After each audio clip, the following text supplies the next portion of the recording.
Welcome to the Trashcats Trashcast. I'm Richard. I'm Steven.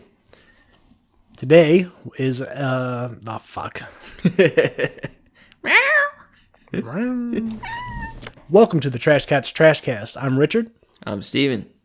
Today we're going to be talking about entertainment. In particular, we're going to be talking about a documentary called The Carts of Darkness. Dude, how so fucking good. Good was this documentary, man? It's super fucking good. First, though, you got any honorable mentions? Yes, but how was your week? It was really good. Yeah, we do that first, don't we? My week's been actually pretty good. I hung out with my cousin. It was his birthday over the weekend. We played a bunch of board games because we talked about playing video games because that's, what we do usually. But since we get to do that online and stuff like that, and we don't usually get to play the fun, rules-heavy board games that we like to play that no one else that we love enjoys, we did that. We played a lot of the Forbidden Desert and Forbidden Island games that are super fucking good. Nice. It's like co-op participation games that are it's all like strategy based, and it could just be sheer luck that you just don't you get dealt a bad hand to begin with and you fuck up.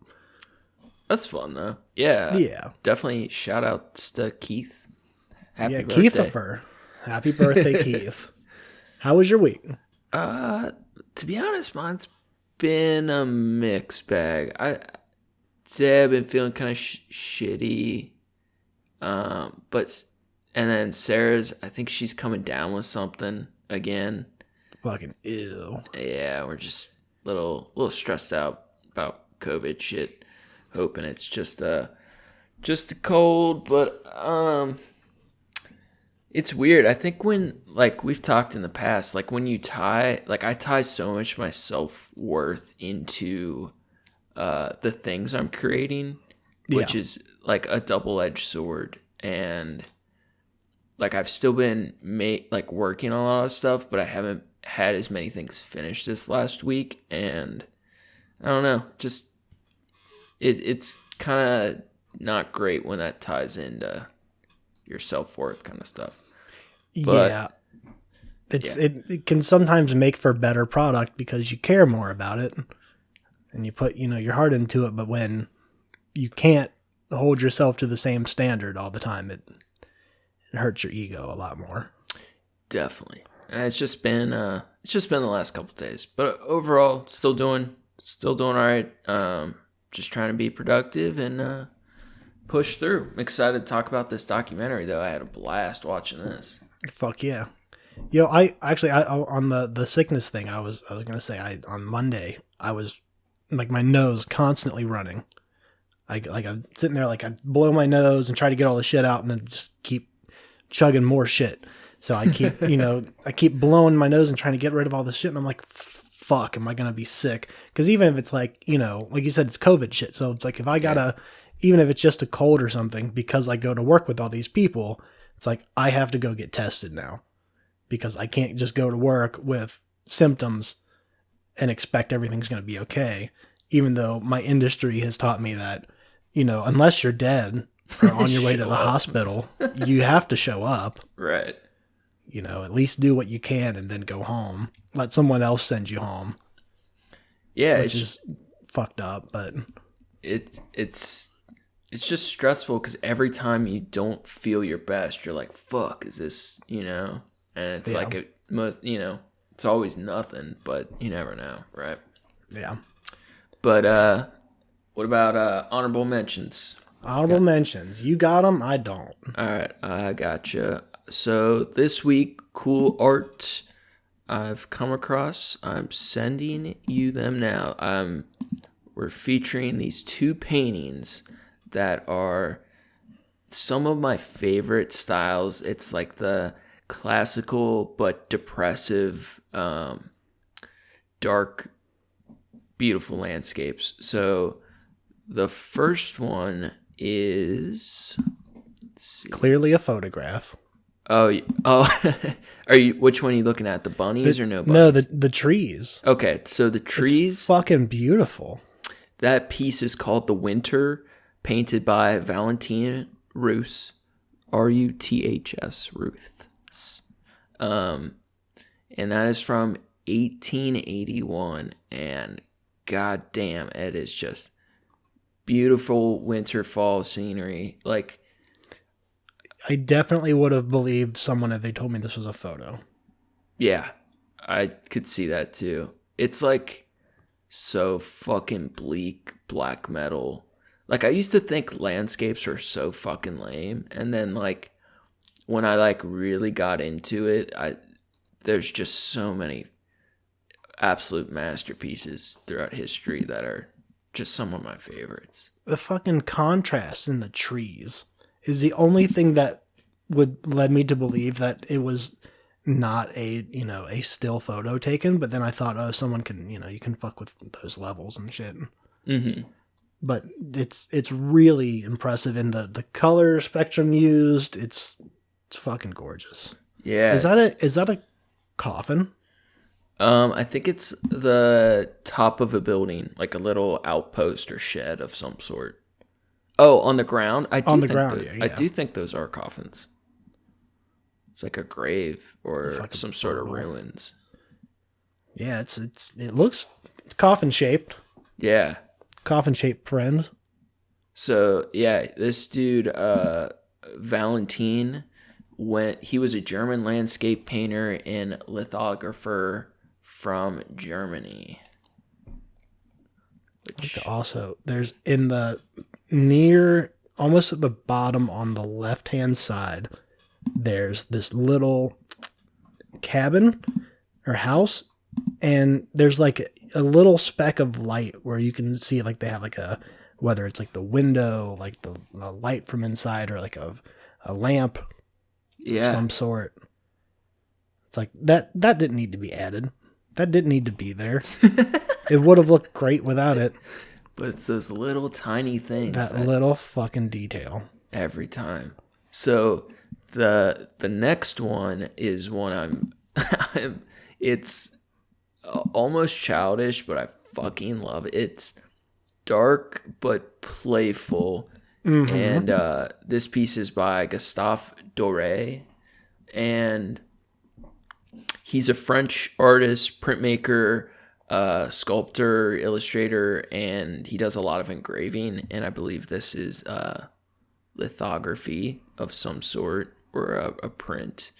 But almost everyone has seen his work, whether they realize it or not. He does a ton of pieces in this style where they're like a lithograph print of some sort or engraving, and he did most of the art that people think of with Dante's Divine Comedy stuff.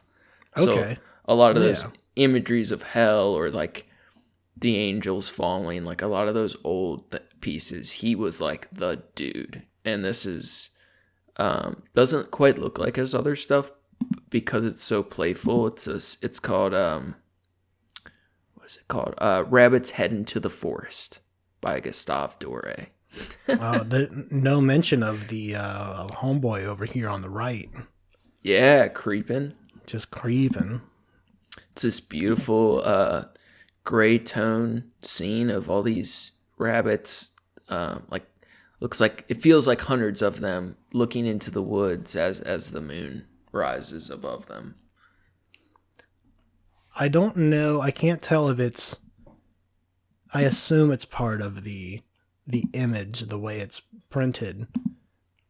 But the sky, the way that's done, it's like this effect. It almost looks like a fingerprint.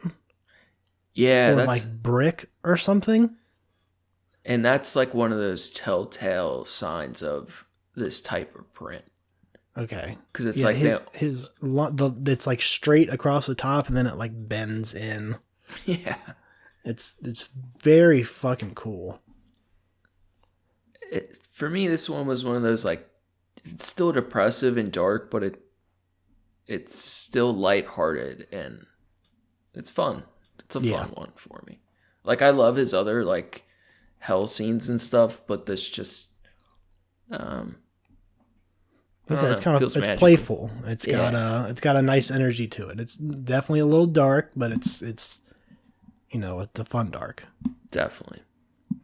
So that's it for honorable mentions. Let's talk about these Trailer Park Boys ass motherfuckers. This documentary made me want to go back and watch Trailer Park Boys again, which I haven't done in a while. Dude, that's hilarious. It was all the, I was say it wasn't just the accent. That's a lie. It was just the, like it was a scene where they're counting bottles, and he said something like that's a dime a piece right there. And I was like, fuck, man, that's some Ricky shit. Hey, the liters are 20 cents. Oh, the liters are 20 cents. That's right. So, you want to give like a brief introduction to it? Yeah. So this documentary, Carts of Darkness, it's a documentary about a group of homeless men that live in North Vancouver. So it came out in 2008. Let me put that out there. The group of homeless men, they live in Vancouver, and they use these shopping carts to collect bottles and cans from like recycling, because there you can return recyclables and get money for them. Some of them race down the steep hills in the city. Sometimes claiming speeds as high as 70 kilometers an hour, which is like 45 miles an hour. Yeah. If you've ever gone 45 miles an hour, like on a bike or something, like that's fucking terrible. I've only gone like 30 something on a bike. What's like the a fastest, pedal bike. What's the fastest you've ever gone outside of a ride? Maybe. That's got to be it. I don't think I've gone faster than that. And it was like going down a hill on a pedal bike. What about like a car? Oh, on a car. Oh. Man, my parents listen to this. I've hit a hundo. Yeah. At least a hundo. I've never got past like 115, but I have gone more than 100 while snorting Ambien and heroin. That's terrible. Dude, the thrill. Oh my God, that's not a thrill, Steven. Oh man. Dude, watching these dudes. All right, so like they're collecting, like these dudes go out every day and they're collecting their bottles and they're getting their money for the day, and they are just like riding these shopping carts everywhere. Like, and these hills in their city are fucking massive. Like, I don't know if I'd want to do that on half of those hills. Oh yeah, no, fuck that. I mean, I get how it's fun and why it's fun, but like there are so many close calls through traffic and shit. Yeah, just like people pulling out of an intersection and they don't see them. It's and like beautiful. They caught on, like they were following a guy and he hit somebody. Like he T-bones a fucking car pulling out, or he gets T-boned. I forget exactly how it happened, but yeah. And he had like his fucking legs broken. Broken leg, hundreds of glass bottles shattered. Yeah, and he just leaves all the shit there. Like, you got to get me the fuck out of here. We gotta like, go. Yeah, gotta go. Like, fuck. Yeah, man. Like, this documentary is both as funny as I had hoped and deeper than I expected it to be. Yeah, same. I watched no previews for it. You told me what it was about, and that's all I knew. Yeah, and this is just for anybody listening. This is a free documentary on YouTube. So feel free to check it out. It's like an hour. Came out in 2008. I paid $10 for it on Amazon. That's a lie. Okay, good. It is on Amazon though. Yeah, I believe the director himself put it on YouTube for free. And it's one of those like documentaries where you can tell this director like really spent a lot of time with these homeless dudes, and it's like a lot of it's very funny, but it is not like demeaning to them at all. It's just like a real look at what these people's lives are like. Yeah. And yeah, it's I think it really does a good way of, you know, I guess humanizing them. That's yeah, to make it, makes it sound like they weren't before, but it shows them in a light of like, these are people too. Like, look at, like, this is how they're making their living. And then, it would cut from them collecting bottles and talking about bottles and stuff like that and the carts. And then, they'd be, they'd take a couple steps off of the street into the woods, and he's like, this is home. And there's just like a right. mattress on the ground in the woods. And it's like, fuck, man. Yeah, it's some heavy stuff, and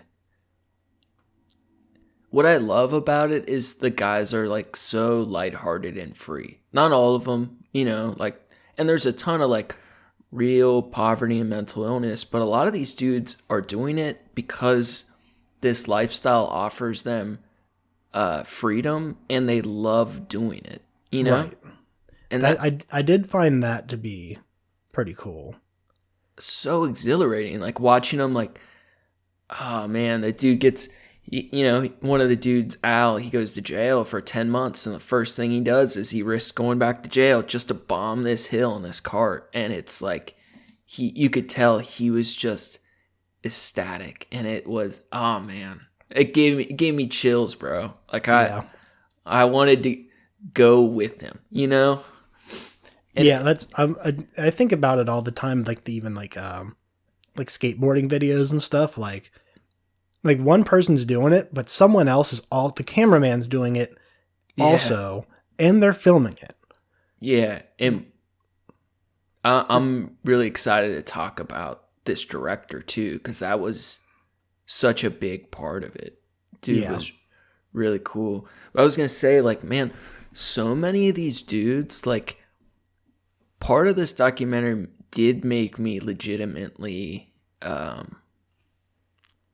both happy and sad, because it reminded me of so many people I knew, like particularly like the burnouts, or like definitely like my rehab friends and shit, like people that I really cared about, or like I used with, and like I knew they were never gonna be okay, but like we always enjoyed each other's friendship when we were together, kind of thing. Right.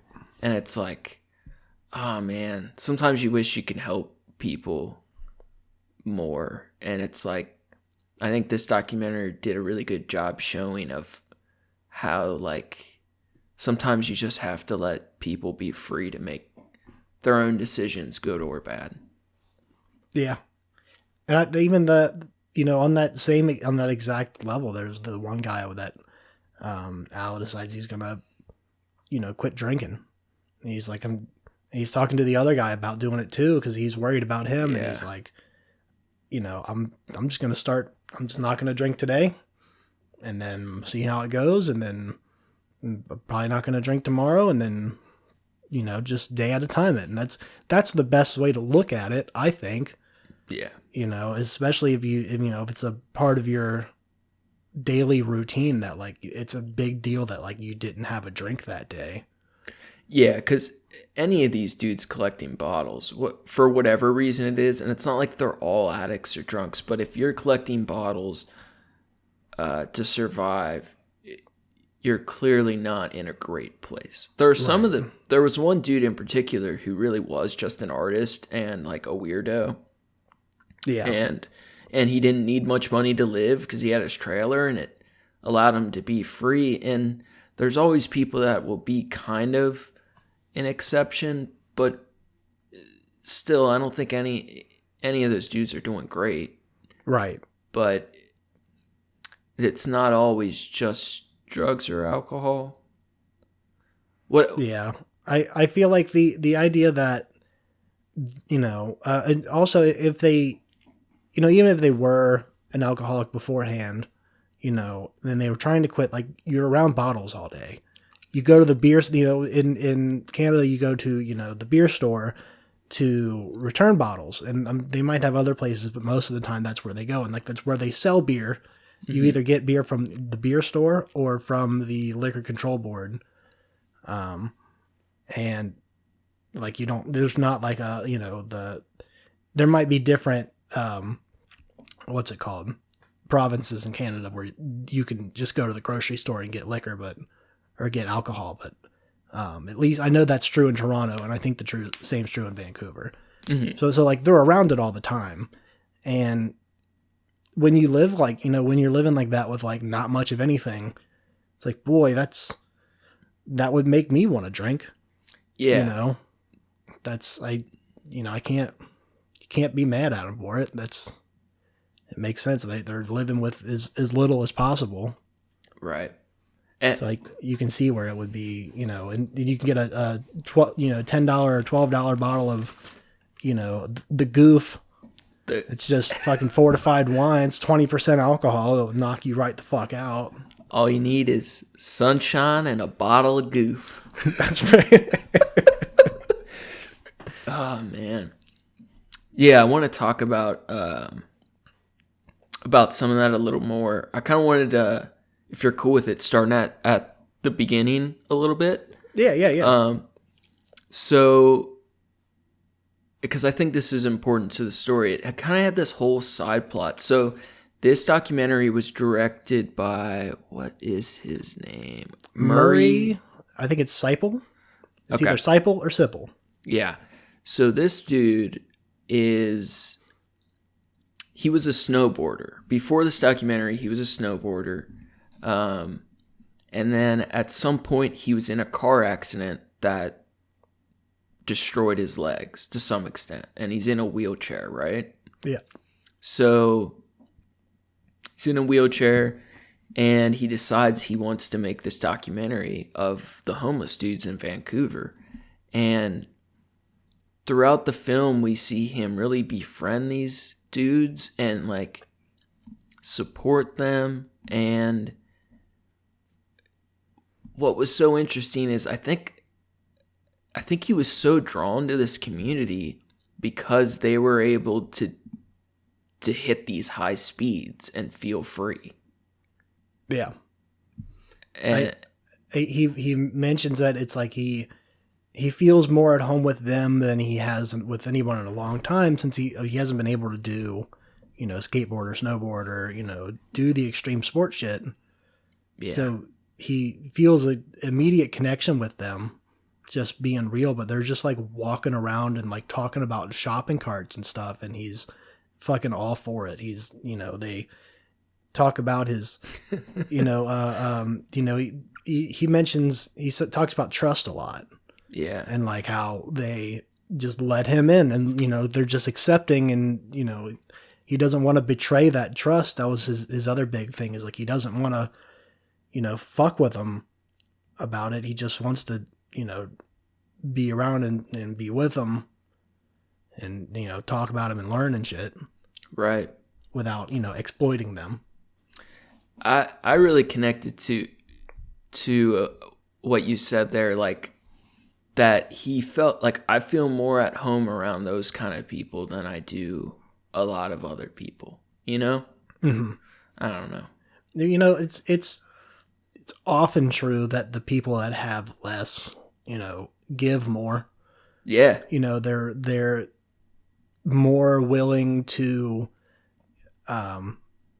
be kind and be trustworthy, or be trusting. Trustworthy is a different one, but being trusting of other people, because what the fuck do they have to lose? Number one. Mm-hmm. But number two, it's, they have, I would argue they have less inhibitions about like, well, not inhibitions. That's not the right word. They have more to gain from being kind to strangers.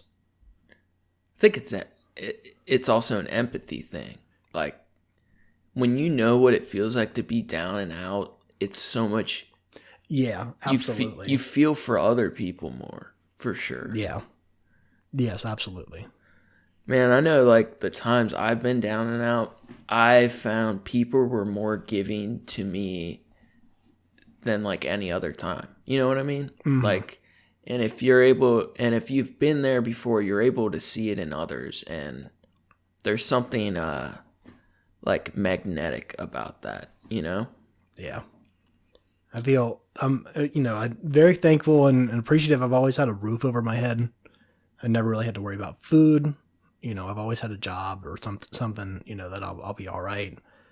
But even like growing up, we went to school in downtown Cincinnati, so we would take the metro bus to get to school, and then you have to walk, several blocks to get there. And, like I ended up befriending at least two different homeless dudes that lived down there. I'd like bring them, McDonald's one day, or, get an extra bagel from that bakery across the way and drop it off to them.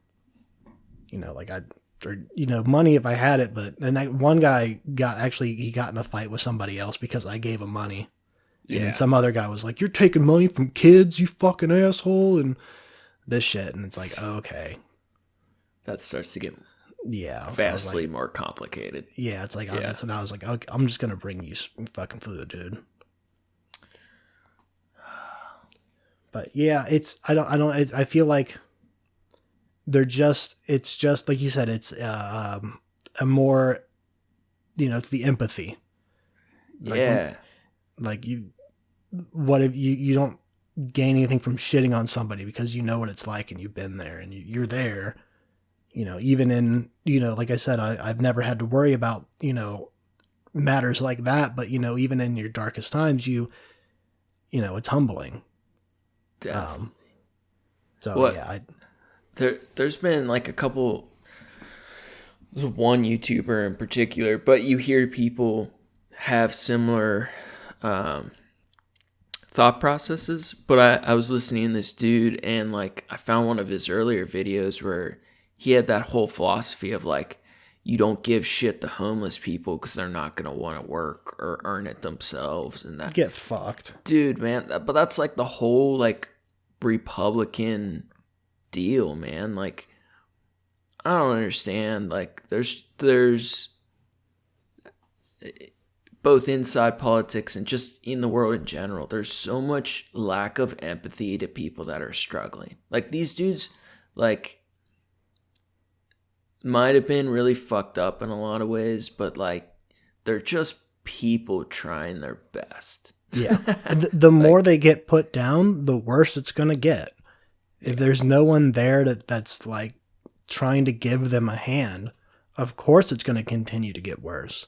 That's why when they showed homeboy picking up, cans out of people's recycling bins, he would, if they were outside, he'd ask them if it was cool, and they'd go, yeah, of course. And the woman was like, they deserve uniforms. They should be out here. Like, this is fantastic what they're doing. Dude, I thought that lady was so cool. I was like, all right, yeah, fuck yeah. Like, it's like, what do they have to lose about it? Like they're just taking their fucking recycling, shit that they could take back to the store also and get money for it, but they don't want to. Right. So they put it out with recycling. Now, here's where it's kind of interesting. So they call themselves binners because they're always hitting the blue boxes, the recycling boxes. But is it fucked up that a lot of times, like, they're just taking the cans from recycling? Like, the people already put their recycling out. That shit's already getting recycled. Is it fucked up that they're... I don't really think it's fucked up. It's gonna get recycled either way. But they're collecting the deposit on it. The recycling bins, when you have a deposit area, where you can get that, it's like the recycling's more for paper and, other glass and shit like that. But I think the people that pick up the recycling, the people collecting the bottles, the binners, sanitation workers. Yeah, they were worried about sanitation workers seeing them around because, in theory, they're just getting paid to pick up recycling that would have been recycled for free. Right? Yeah. Which is kind of fucked up. I mean, I definitely don't think it fucking matters, but... No, because it's not... That's the thing is, like... is that those people, the homeowners that put the recycling bin out, could have taken those same cans to the store themselves and deposited the thing. So what's different from someone else coming up and picking it up and taking it there? Well, to cash in on it, because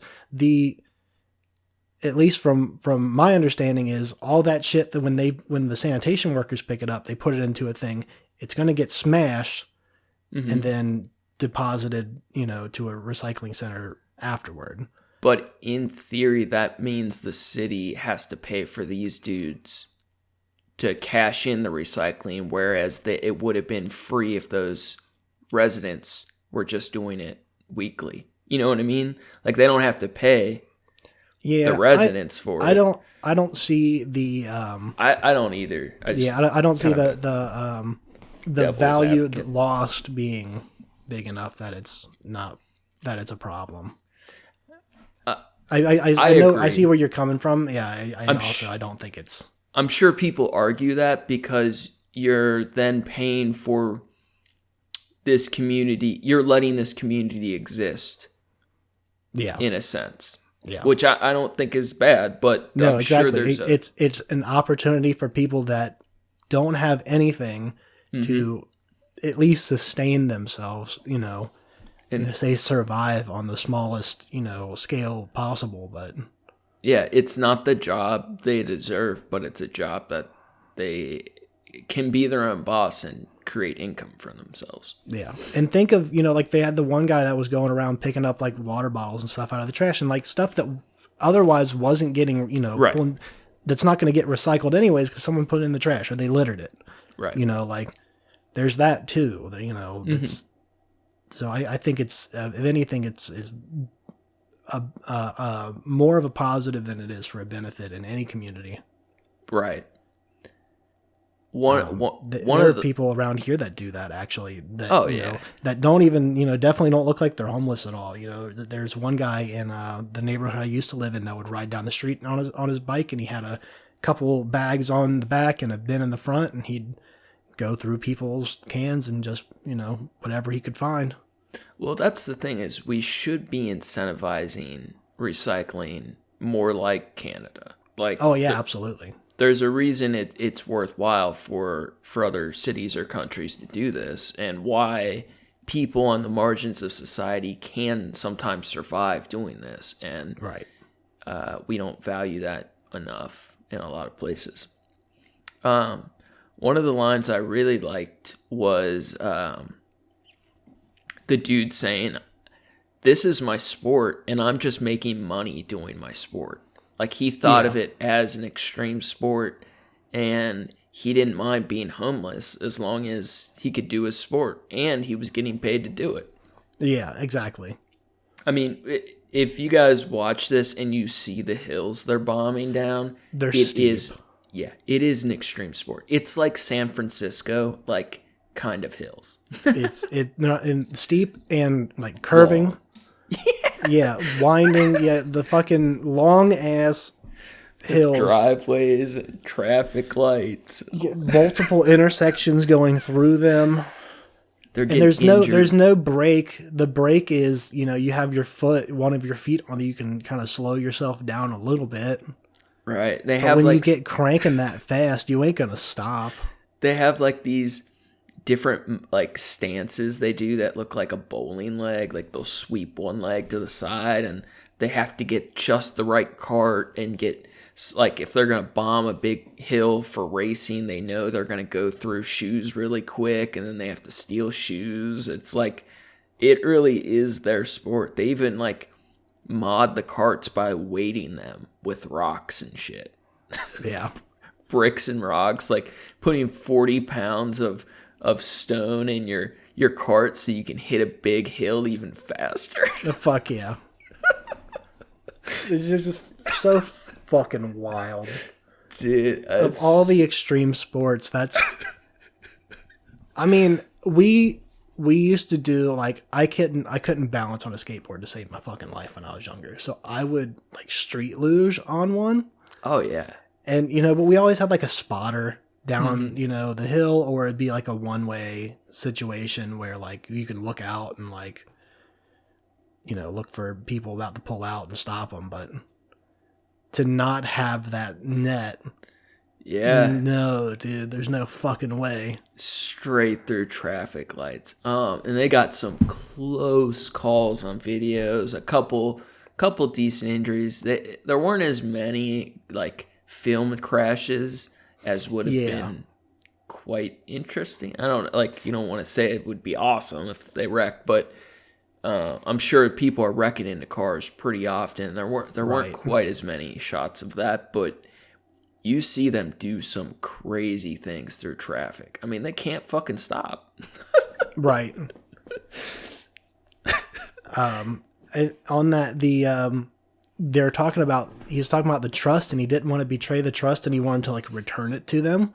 And then the camera cuts away, and it just shows him, the director, in the shopping cart, and they're fucking bombing that one hill. That's if you're watching this, spoilers already, but you're not really. Yeah. There's no real spoilers because it's just a real look at it. Yeah. But the last shot of the documentary is the disabled director in a cart with one of the dudes, Al, as they're bombing a massive hill. It's so fucking cool. And you could tell, like, that director, like, I feel like the whole thing was, like, kind of leading up to that. Like, this was the real reason he wanted to shoot this.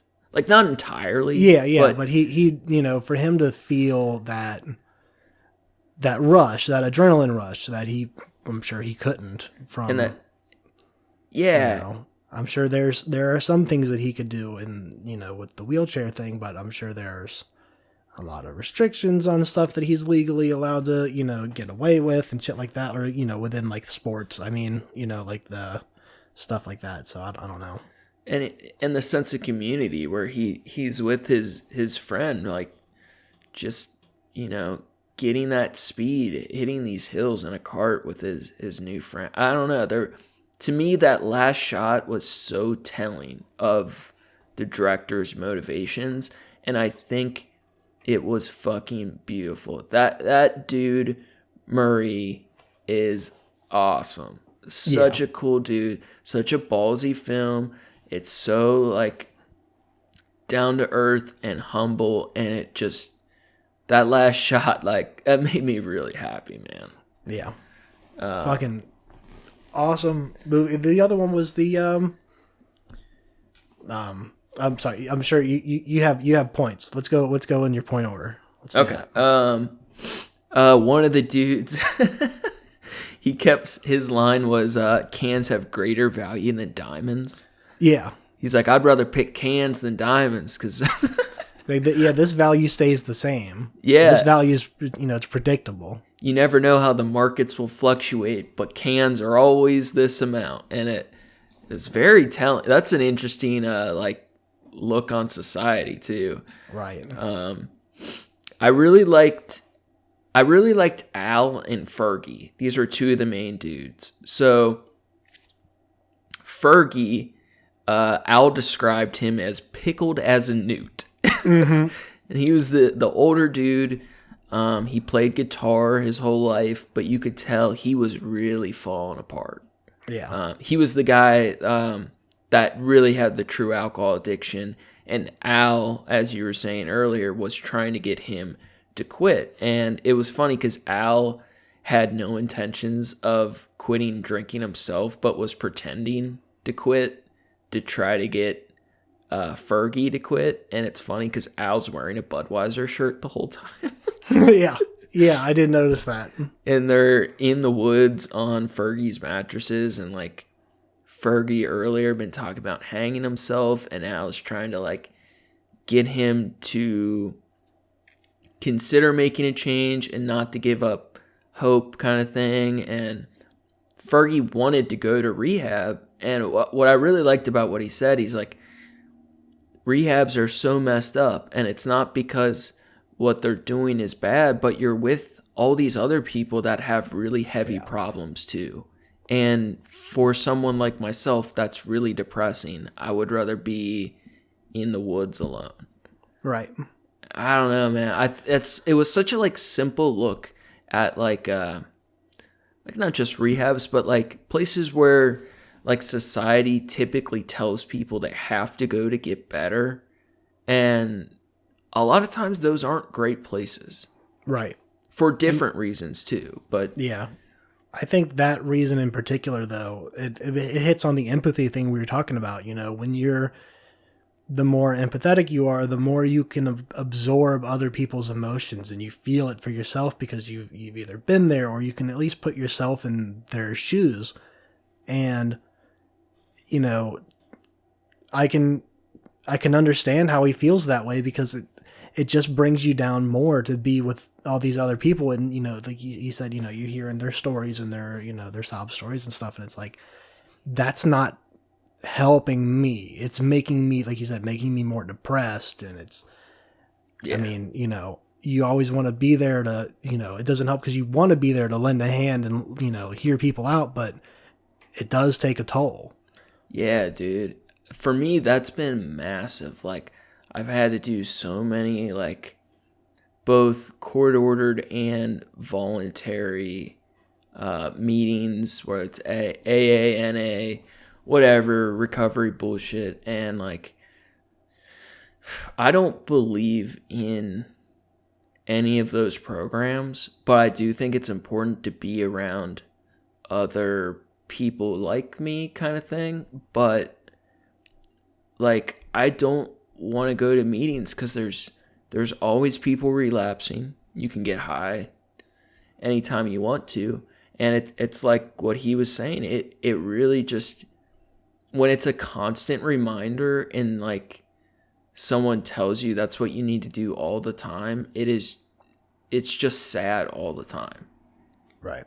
You know, like and it's not that people shouldn't, like, you might need some sort of support system or meetings or whatever, but it can't only be that. Like, if you're locked up in a shitty rehab where everyone's problems are really heavy, you feel, if you're an empathetic person, you're going to feel all of that too.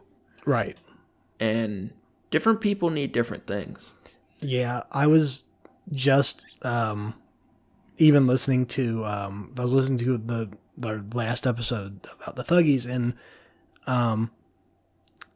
I don't remember the line now, but we were I just said something about defund the police, and I realized that, like, what that means to so many people is different. Yeah, I was wondering when we were going to end up touching on that.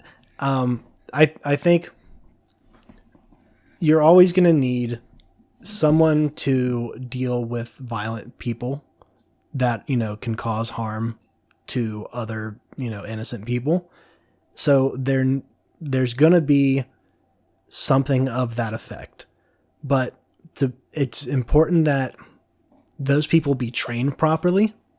Those people be, trained with dealing with de-escalation rather than, you know, just assault. Having a lot of the things that, you know, the police deal with, like dealing with people that have, you know, either mental issues or addictions or with domestic issues and stuff like that. Like, they can divvy that to specialists, to, you know, people have been saying like social workers, but like people that know what they're doing and can help fix those problems rather than just put them in jail. You know, it's like, if someone's addicted to drugs, putting them in jail is not going to cure them of their addiction. Fuck no. It makes it so much worse. It's so fucking stupid. It's so fucking dumb.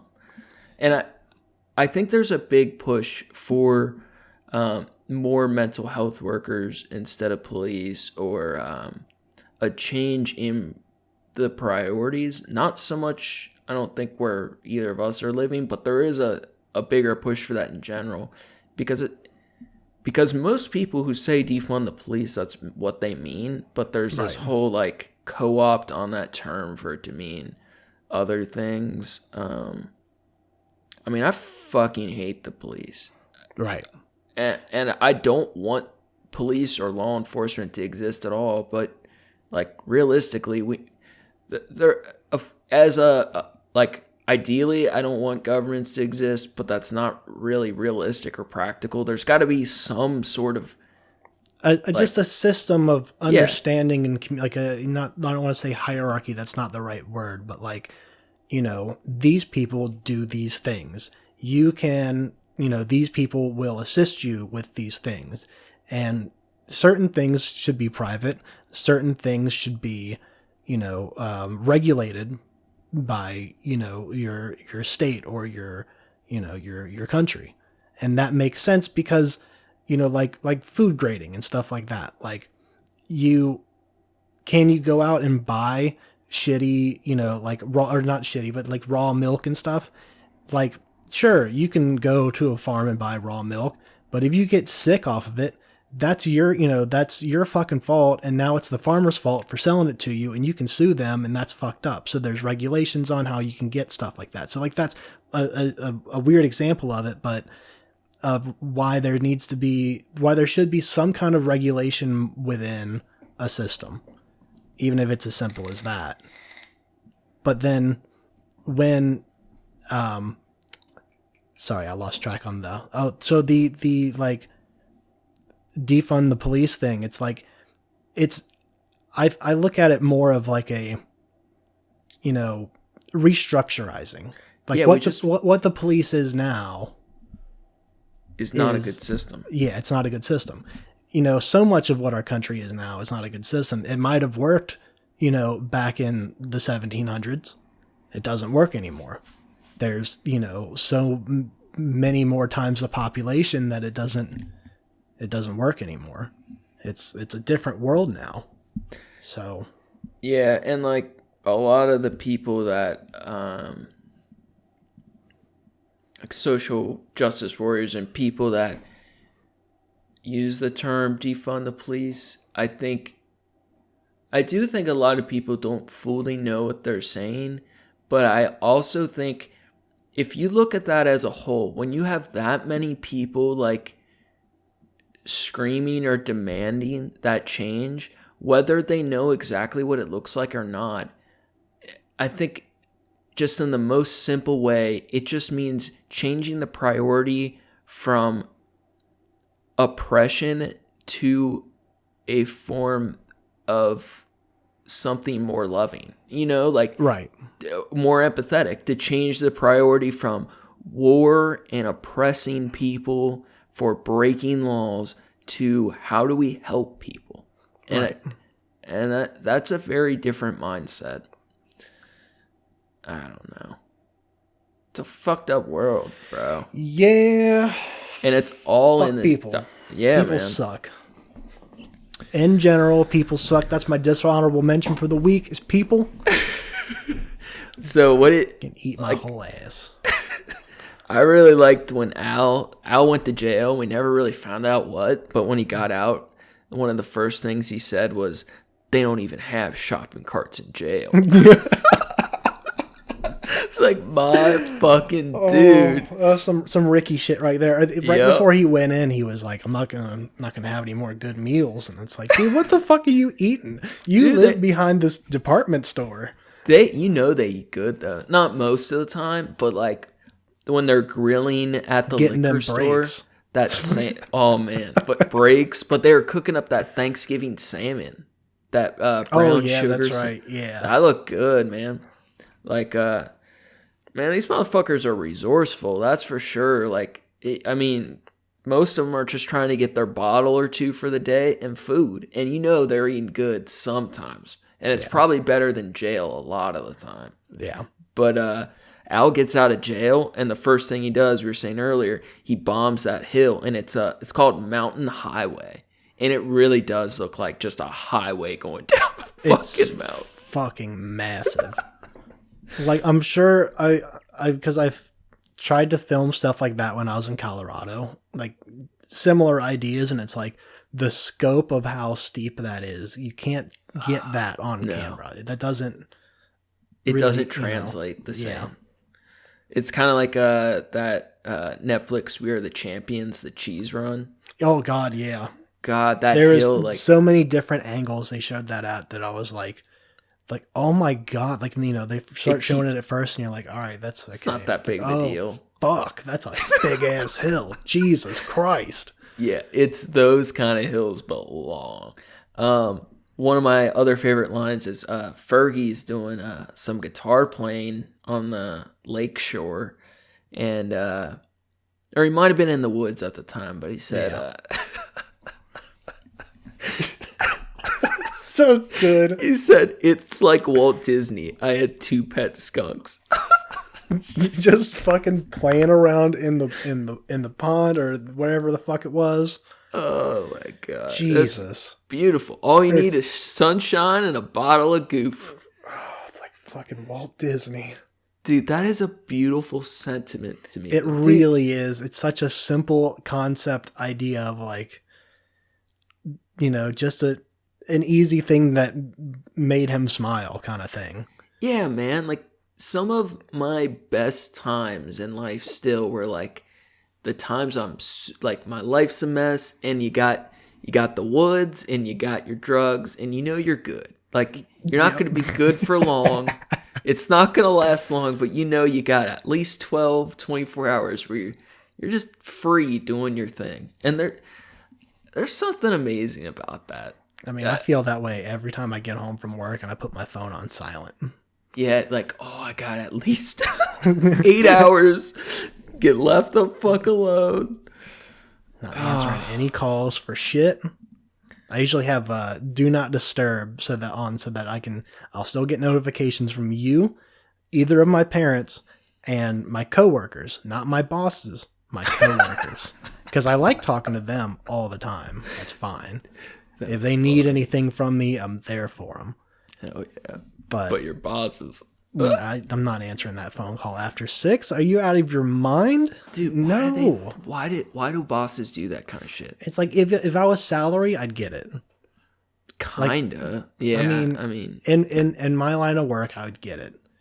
But not only am I hourly, but also I'm only working 20 hours a week right now because they can't bring me back on for more. And I've talked to them about bringing me back on for more, and they're not willing to pay me for it. So and then you want to call me after 6, like, yeah, fuck right off. Call me after 6 for some shit that you could have said in a text message. That's the other thing is like if they call and they don't leave a text message, that call never existed in my head. They don't leave a voice message or something afterward. Fuck it. Then yeah, I'm not going to call them back for sure. I used to do like if they call me, I'd let it go to voicemail, and if they left a voicemail, I'd listen to it, and if it was like something urgent or something that I can solve really quick for them, I'd call them back. Yeah. It's like I don't even do that anymore. I don't give a fuck. Now, I'm curious, do you have any of your own like memories of shopping carts? Because I do have a theory that there is something magical about shopping carts. Yes. So I'm glad you asked me that question because I remember thinking while I was watching this, when I was young. Yeah. I remember telling my mom, like I would always, when we get out of the grocery store, you scoot on the cart and ride it to the fucking car. Ride it out into the parking lot to the car. Every time. And of course they're scared because, they watch out for cars and shit. And, when you're a kid, that makes sense. But I said to my mom one time when I was growing up, I'm going to be, a grown man doing this every single time. Watch. Do you still do it? Not every single time, but I do. Absolutely, I do. I still do most of the time. Yeah. Maybe not every time. Yeah. But it depends on the traffic, depends on how cold it is outside, and I don't feel like it, and I just want to book it to my car. Sure. Yeah. But yeah. No, absolutely. There's always that urge, at least. If nothing else, there's an urge. And that freedom feels so good. And finding a good shopping cart that when your local grocery store gets some new ones in, and you're like, oh man, none of the wheels are fucking up. It don't squeak. It feels sturdy. Just right. Yeah, man. They had a new Kroger just open up on my way to work, and I started going there, and brand new shopping carts, man. Oh yeah, it's fucking magical. Them Whole Foods shopping carts. Whole Foods always has nice ass shopping carts. Oh yeah. Now, it seems like all places have the GPS locks on the wheels now, right? I don't know if that's every place. Most places. Yeah. I know, I think Aldi's does, Mm, but boy, judging by my last apartment I lived in, right. they didn't give a fuck about it because there were Aldi's shopping carts all up in that motherfucker. People Yeah, man. walking their groceries home. See, I always wonder, like, how the fuck are you getting away with stealing that? Like, there's 3 carts on my street right now. Like, Yeah. how the fuck are you, like, I don't know. I get it as a kid, but as an adult, like I know the adults that are using and taking these carts, like, on my street specifically, and it's Yeah. like, they leave it there and use it ever, whatever, but it's like, how the fuck are you getting these carts out now? Because, like, the security on carts has greatly gone up since this documentary. Yeah. Yeah, the management at our fucking apartment complex would have to return them all the time, and like they had a stock. They were always in the back, and I would people would use them to like carry stuff up, groceries, and like I used one to move in and move out because they were just there. Definitely, if I ever had like a whole bunch of groceries to take up, I lived on the 6th floor. It's like I'm not, I don't want to carry them in separately. I could go get my own cart technically. I did have like a dolly that I could use, but the shopping cart's just right down here. I'll grab that and use it. Oh, for sure. Yeah, that came in handy more than 10 times, I'm sure. Yeah. But there definitely is something mad. Like, I have a lot of teenage memories with shopping carts. And that was kind of the whole era of, like, Jackass and... Oh, God, yeah. Me and David used to do, like, shopping cart jousting.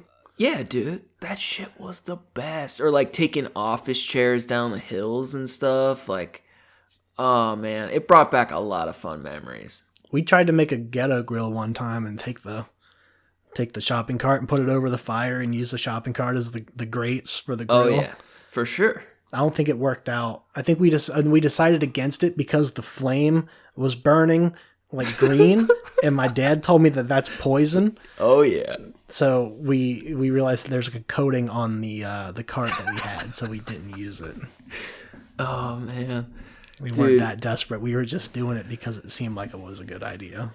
Oh, my God. Man, I got a funny one for you. So, back in the day, like, early high school, I was fucking around with my dudes Evan and Sam, and that was when Tony was around, and we would hang out in Westwood a lot. And we just were like walking around getting jumped all the time. Like dumb kid shit. But there was this park we'd hang out at, and there was this one kid who was like 3 years younger than us that he would like show up randomly. He was really good at basketball. And he would show up like smoking a blunt, and he was like 11 years old. Like one of those young, reckless ones, Yeah. Every time he'd show up, he was walking around with the blunt, and he would just throw a rock through the nearest window and bolt. And it would always be like us standing there. Oh my God. Not knowing what the fuck just happened. Oh, fuck that kid. But dude, like over like 5 years, it probably happened like 5-6 times. And then one time we were in Westwood by the church up there. You know those giant spools of like fiber optics wire construction. Yeah. So there was one of those, and they had a Bobcat that they left the keys in also. Well, that kid showed up one day. He didn't know the Bobcat keys were there because we took that out a couple times previously, but he saw the spool of like heavy ass wire, and it's the top of this parking lot of a church, and there's houses at the bottom. And we're like playing frisbee or some dumb shit, and when we're not looking, he tips the spool over. And like that shit had to weigh hundreds of pounds. Like I'm surprised he got it up.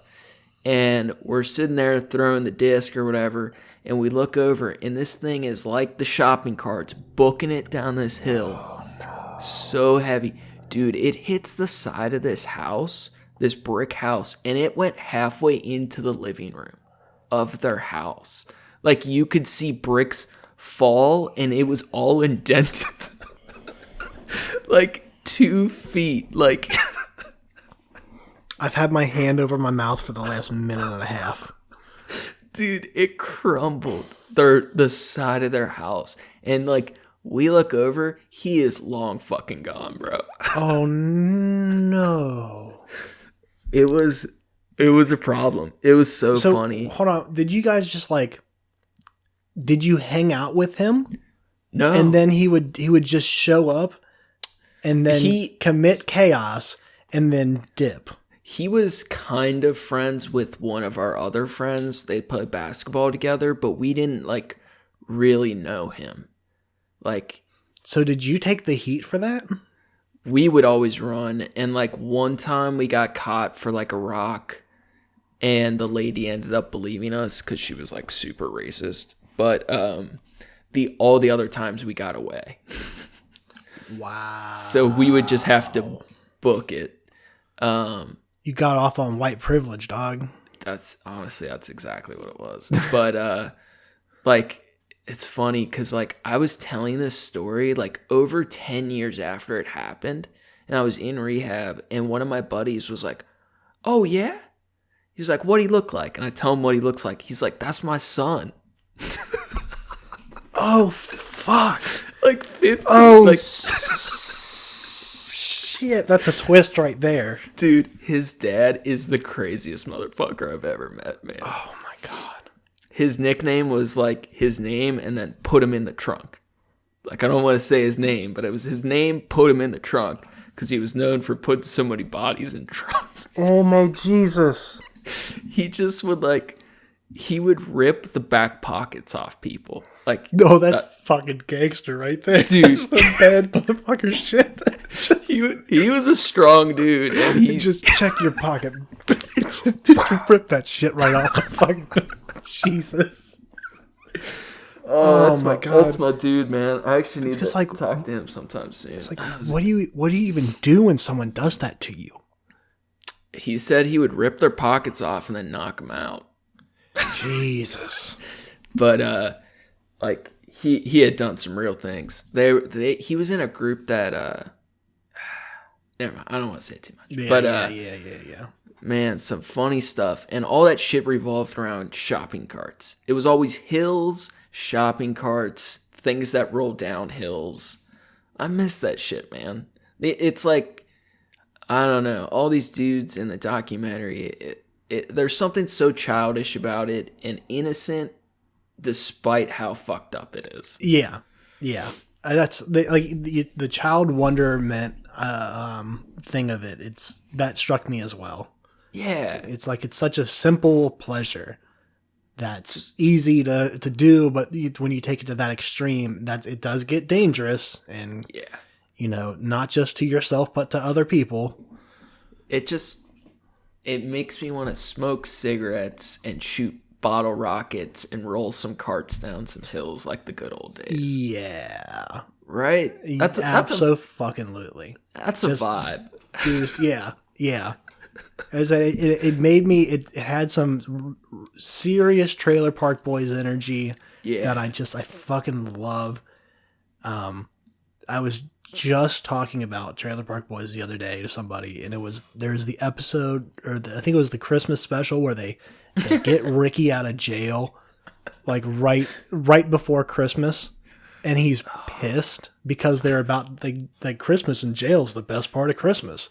You just get drunk as fuck and stoned, and it's like talking about how much he's loving it, and it's where he wants to be for Christmas is in jail. And they're pulling him out. He's like, "Come on, man, just come back tomorrow. Like, let me just get another day." And it's like what the fuck are you talking about? It's outstanding. Yeah, the fucking just that energy of of just not giving a fuck, of being satisfied with less. of the simple pleasures thing. It's such a, you said it takes you back to your childhood. Yeah, man. Doing dumb hood rat shit with my friends. Dude, I just want to do hood rat shit with my friends. I honestly think about that meme like often. All the fucking time. Dude, because like for real, man, like I think no matter how old you get, that's like all you really want is just to do fun, dumb shit with your friends. It's smoking with cigarettes. Yeah. Like as fucked up as their shit was, they were just having fun with their friends. Yeah. That's beautiful. Sarah couldn't handle it. It was like too, like she thought it was funny still, but like too emotional. And I think, and I totally get that, but I really think there's just something so pure about it. As sad as it is, it's just beautiful. I think it was emotional despite itself. I think it was, the original intention was not to be emotional. I don't think it was supposed to go that direction at all. I agree. But because of the bond that the director built with these guys, at least it felt like it ended up there. He wasn't expecting it to be such a, sculpting experience for him. Yeah, or that they would trust him that much by the end of it. And they some of them at least really did open up to him, and man, they did a great job. I also thought it was really cool on the first screening of the movie at I forget what film festival it was. He took all the guys with him to watch it. Nice. It sounds like they got all dressed up and they all watched it together. That's fucking outstanding. Yeah. Yeah, fuck, man. They're the stars of it. Fuck yeah. They should be there. Now, are there any other specific points we want to cover? I think we were kind of expecting this could be a shorter episode, and I'm wondering if there's anything else we want to talk about, or how are you feeling? Brief thing. I guess it kind of can be brief. During the movie, Fergie gets an apartment. Kind of. He's renting the lower floor of a building, or lower room of a house, and you get to see the inside of his apartment, and he's got no furniture. They go in and he's just sitting on the floor in the kitchen, and they're having a conversation, and then he shows where he's going to sleep, and it's just in the next 10 feet away on the floor in the living room on the carpet, and he's got some socks balled up that he uses as his pillow. He says they're clean socks. And he's smoking a cigarette, and then he kind of goes out on him while he's talking to the camera, and then he just sets it on the ground next to him and falls asleep. And like while the camera guys are all there and they're having a conversation with him, just goes to sleep. And it made me think of so my cousin's wife works for an organization that helps find housing for homeless people. And she told me that there's like certain degrees.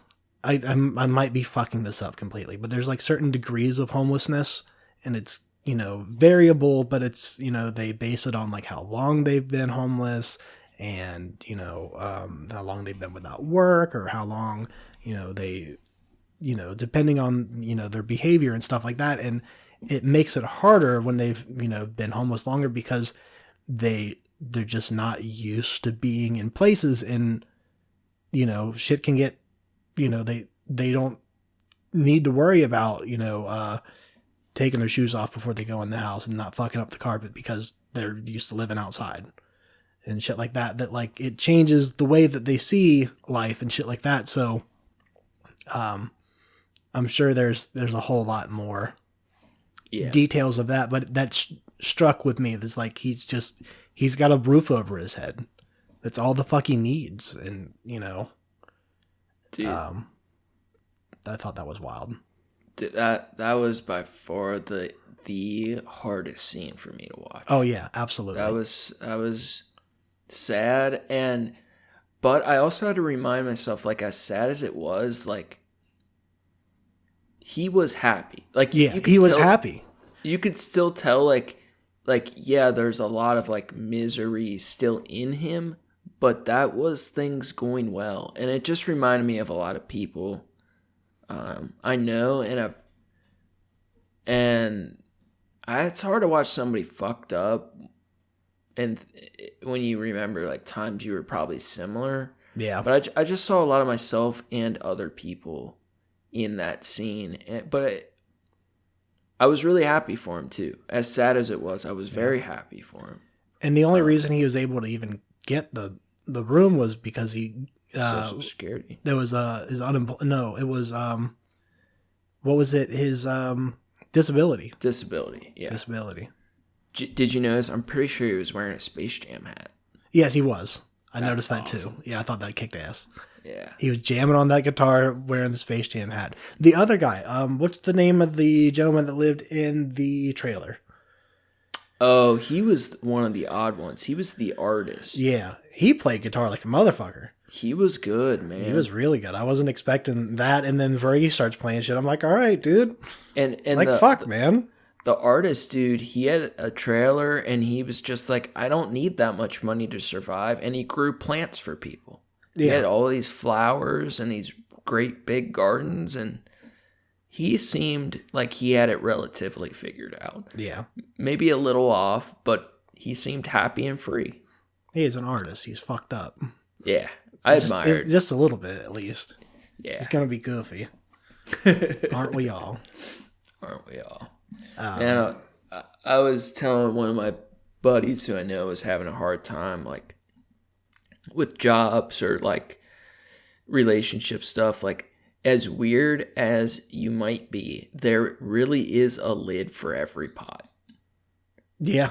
I firmly believe that. Like, no matter how fucked up you are, how weird you are, whatever, there's a job, there's a purpose, there's another person for you. As weird as you fucking are, something exists. I believe it. I'm waiting for them all to show up at once. Yeah, exactly. I definitely don't have all those things figured out myself at all. But, you could just, like, look at life, and weirder, more fucked up people can figure those things out. So I know they exist. Someone, I'm almost certain it was one of my parents, told me a long time ago, or taught me a long time ago, my favorite way of looking at life, and it's, if you're on the track that you're on the road that you want to be on, you're going to meet people along that road. And some people are just going to cross, and they're there for a minute, and that's the way it's meant to be. But if you're going in that direction of what you want to do and where you want to go, you're going to meet people that are also on that same path. And those are the people that you want to be with. And those are the people that, are going to be strong for you and going to be supportive with, for you. And that's how I've looked at life for a long time. And I think it's been helpful, at least a reminder of every now and then to be like, if when you start to doubt yourself and doubt the world around you, it's easy to, get clouded like that. But if you just remember, okay, I just need to be on my road, doing me shit. Yeah. Especially with, meeting people. Being single in a pandemic kind of sucks.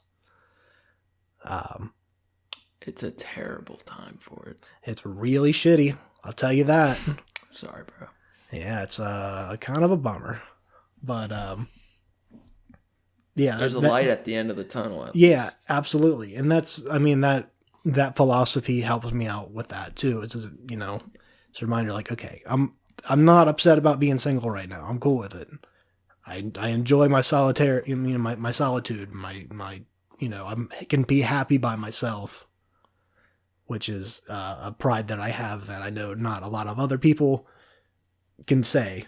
So yeah, it took me till like a couple years ago to like be okay with that. Like I always used to be so bad at being single. It was a problem. That sucks, man. Yeah, like I don't feel that you're way definitely anymore. You're not outside the norm though. I agree. Yeah. Yeah, I think the whole point of life is learning how to live alone and how to die alone. That's all life is. Yeah. I'm very excited when we get to afterlife conversation. That's got to be next cycle. Yes. Yeah, we got to do that next cycle. It's on the list. I got some really fun ideas, man. I'm really excited to discuss them with you. Fuck yeah. Dude, I can go off about afterlife by myself for at least an hour. Oh yeah. Easily. So I can see it. I'm into it. Hell yeah. Afterlife and fuck, the other one that I really like to talk about is like string theory, the idea of infinite universes. Yes. Life in the world in the universe in 10 dimensions or more. I really want to do I won't get into all the ideas, but I really want to do the terror art episode at some point. Terror art? The art of different terror organizations and serial killers. Oh. I thought you meant like those scary stories to tell in the dark and the illustrations in those. Because that's terror art. I mean, like... That's art that haunts your dreams. Rate this skin suit. Is it a buy? Is it hot or is it not? What's hot this season? Right. Oh, man. Well, I think that's going to do it for us this week. I think so, man. This was an easy one. It was a fun episode. Next week, I think will be interesting. I think it took a little while for me to feel comfortable with going into speaking on a pod episode with no intention, just straight Seinfelding. But I'm really enjoying those. That's really I think I have a lot more fun with it, and I think the discussion usually it gets weirder. It gets weirder for sure. We get off on some tangents, and that's fun. Like we talked about defunding the police for about 15 minutes back there, and what that means. Yeah, fuck them all. Fuck everybody. Yeah, dishonorable mentions today. Everybody. Everybody's a dishonorable mention today. Everybody sucks. Unless you don't suck, and you know exactly who you are. Fuck the police. Fuck the police. Fuck Andy Warhol every day. Fuck Bobby Flay. Fuck Steve Harvey. Fuck Steve Harvey. Who else we got? We need a new person. Fuck Bill Cosby. Ooh, that's a good one. There's so many. We'll have a bigger list next time. We'll add them on slow. It's gonna be a long list by the time we retire. And then it'll be funny to see how many we can actually remember each episode. It'll be like a percentage. The callbacks, all the callbacks. So next episode, do some freestyling, and then we start a new cycle. Excited about that. Any shout out stuff? Shout out to your brother John for letting us use his music for our intro and outro. Yes. For every episode. Thank you, John. Approaching-human on SoundCloud. Also, shout out to you for all of your artwork. Thank you, sir. You can find Instagram. Skyzik. SKYZAX. ZICX. SKYZICX. Okay, yeah. I might have fucked that up. Sorry. Love you, buddy. I love you too, man. Check us out on Instagram. If you're not already on Instagram, get one. And then, like, what the fuck are you doing if you don't have an Instagram today? You have to doom scroll through something. Don't use Twitter. Twitter's trash. I can't do the tweeties. Tweet boys. Hit us up on Instagram on Trashcats Trashcast. Yep. Thanks, guys, for listening to us talk about dumb shit. Yeah, man, we really appreciate it. We really appreciate having this outlet that we can talk about dumb shit and people actually listen to it, even if it's just our friends and family. It's been a blast. I'm down with it.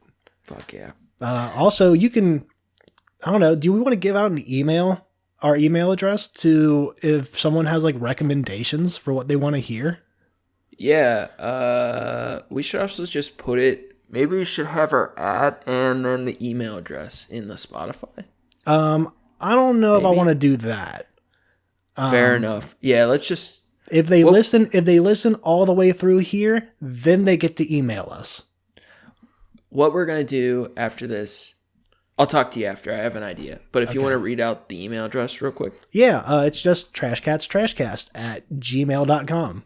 If you have ideas for episodes you want us to do, if you just want to say, hey, great job, or hey, you guys suck.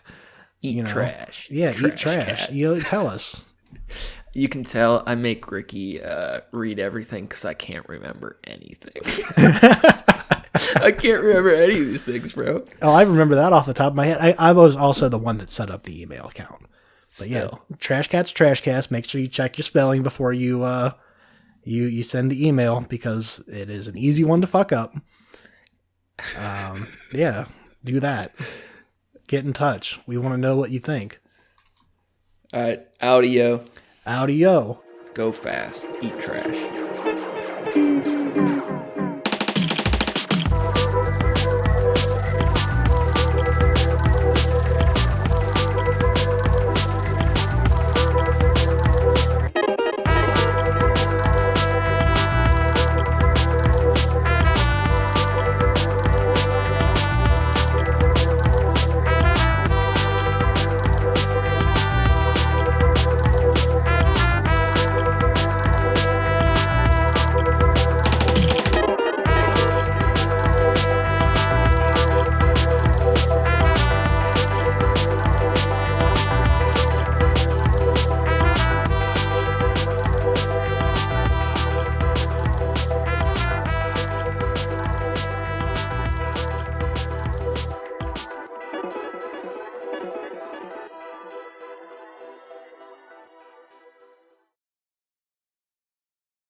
It's like Walt Disney. I had 2 pet skunks.